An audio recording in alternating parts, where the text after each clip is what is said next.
ဒီမျိုးသမီးဟာကဘာပေါ်မှာဘယ်သူမှမဖြစ်ဘူးသေးတဲ့ထူးဆန်းလာတဲ့ယောဂါဆိုတစ်ခုကိုရုတ်တရက်ခံစားလိုက်ရတာဖြစ်ပါတယ်အဲ့ဒီယောဂါကတော့သူမရဲ့ခန္ဓာကိုယ်ကိုမြေပြင်ပေါ်မှာရှိမနေစေပဲလေထဲသို့တောက်လျှောက်မျောလွင့်နေစေတာပေါ့အောက်သို့ပြန်လဲပြုတ်ကျမသွားယုံနေမကပဲသူမရဲ့ခန္ဓာကိုယ်ဟာအထက်သို့တဖြည်းဖြည်းချင်းပုံမမြင့်မားစွာပြန်တက်လို့နေခဲ့တာဖြစ်ပါတယ်အစပိုင်းမှာတော့သူမဟာတာမန်တိုင်းအိမ်တွင်းတန်ရှင်ရေးလှုပ်ဆောင်နေခဲ့တာဖြစ်ပါတယ်။သို့တော်လည်းမမျှော်လင့်ပဲသူမရဲ့ခြေထောက်နှစ်ဖက်ဟာကျမ်းပြင်ပေါ်ကနေတဖြည်းဖြည်းချင်းအပေါ်သို့မြောက်တက်သွားခဲ့ပြီးမိမိရဲ့ခန္ဓာကိုယ်ကိုလုံးဝထိန်းချုပ်လို့မရတော့တာပေါ့။သမီးဖြစ်သူကတော့အဲ့ဒီမြင်ကွင်းကိုဘေးနားကနေထိတ်လန့်တုန်လှုပ်စွာနဲ့ငေးဆိုင်ကြည့်နေခဲ့ရပြီးခင်မွန်းဖြစ်သူကလည်းမိသက်တက်ဖွဲ့စီတို့ချက်ချင်းဖုံးဆက်အကူအညီတောင်းခဲ့ပါတယ်။သို့တော်လည်းသူတို့တွေဘလောက်ပဲရှိသမျှအားနဲ့စ조사ပြီးအောက်သို့ဆွဲချပါစေ။အဲ့ဒီအမျိုးသမီးရဲ့ခန္ဓာကိုယ်ကိုစိုးစင်းမြရွှေ့လျားအောင်မလုပ်နိုင်ခဲ့ကြပါဘူး။တနာရီအတွင်းမှာတင်ဆရာဝန်တွေကသူမရဲ့ခန္ဓာကိုယ်ဟာအထက်သို့10စင်တီမီတာခန့်ထပ်မံမြင့်တက်သွားခဲ့ပြီဖြစ်ကြောင်းအတည်ပြုလိုက်ပါတယ်။ဒီလောက်ထိထူးဆန်းလွန်းတဲ့အခြေအနေနဲ့ရင်ဆိုင်လိုက်ရတဲ့အခါမှာတော့ဆရာဝန်ကြီးတွေလည်းဘာလို့ရမှန်းမသိဖြစ်သွားခဲ့ကြပြီးသူတေသနာပြုလုပ်ဖို့အတွက်သွေးနမူနာကိုပဲထုတ်ယူစစ်ဆေးနိုင်ခဲ့ကြတာပေါ့။အဲ့ဒီချိန်တော်တွင်းမှာတော့အမျိုးသမီးဟာလေထဲမှာပြန်လွင့်လျက်အတိုင်းပဲ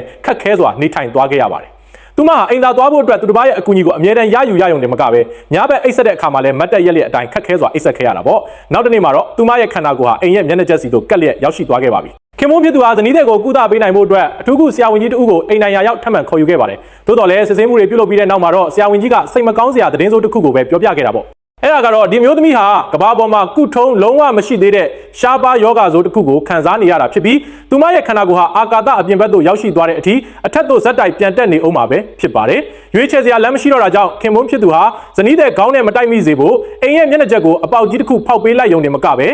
ဇနီးတဲ့အပေါ်သို့ထပ်ပြီးလွင့်မသွားစေဖို့အတွက်သူမရဲ့ခြေထောက်တွေမှာကြိုးတွေကိုတင်းတင်းကြပ်ကြပ်ချီနှောင်ပြီးအောက်ကနေအသေးအတန်ထိန်းထားခဲ့ပါတယ်။သို့တော်လည်းအဲ့ဒီစ조사မှုမှန်သမျှဟာနောက်ဆုံးမှာတော့အချီးနှီးသာဖြစ်ခဲ့ရတာပေါ့။အမျိုးသမီးဟာအထက်သို့ပုံမမြင့်မားစွာဇက်တိုက်ပြန်တက်နေခဲ့တာကြောင့်မိသားစုဝင်တွေအနေနဲ့သူမကိုအနီးကပ်ပြုစုစောင့်ရှောက်ပေးဖို့ဘလို့မှမတက်နိုင်တော့တဲ့အခြေအနေကိုရောက်ရှိသွားခဲ့ရပါတယ်။သမီးဖြစ်သူကတော့မိခင်ဖြစ်သူလန်ခီးမှာစားသုံးနိုင်ဖို့အတွက်လုံလောက်တဲ့ရိတ်ခါအစားအစာတွေကိုအစင်သင့်ပြင်ဆင်ပေးခဲ့တာပေါ့။လအနှဲငယ်ကြာမြင့်သွားခဲ့ပြီးတဲ့နောက်မှာတော့